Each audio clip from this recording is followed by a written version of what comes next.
So one of the questions I'm asked a lot is, how do I give challenging feedback to a team member in such a way that they accept it and act on it?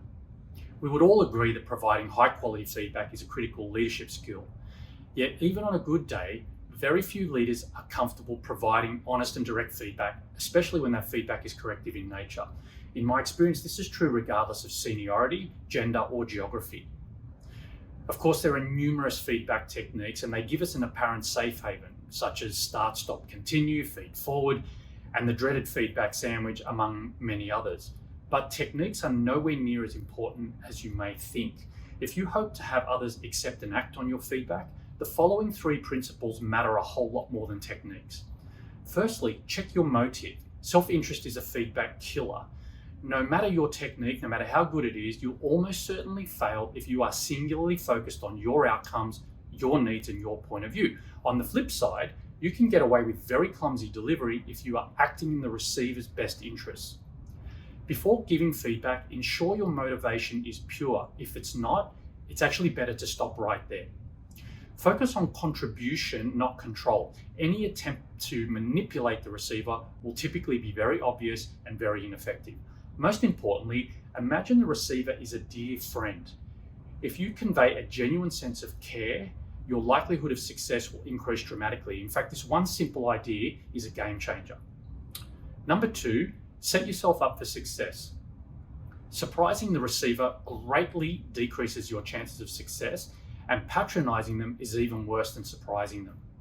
So I encourage you to, in the first instance, ensure you actually have enough credibility to give this feedback.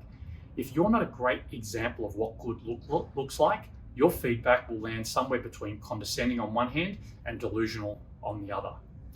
Be mindful of how and when you give the feedback. Choose a time, place, and format conducive to a warm response. A coffee meeting, whether that's in person or even virtual, tends to work pretty well. Ask for permission or reaffirm existing permission to give the feedback. Do this even if you're the boss. It gives the receiver a moment to pause and prepare rather than just react. It also gives them a sense of ownership and control. Finally, focus on impact, not intention. Only ever critique impact or behavior, never intention. When we judge someone's intention, we are effectively judging their character. It forces them into a defensive stance.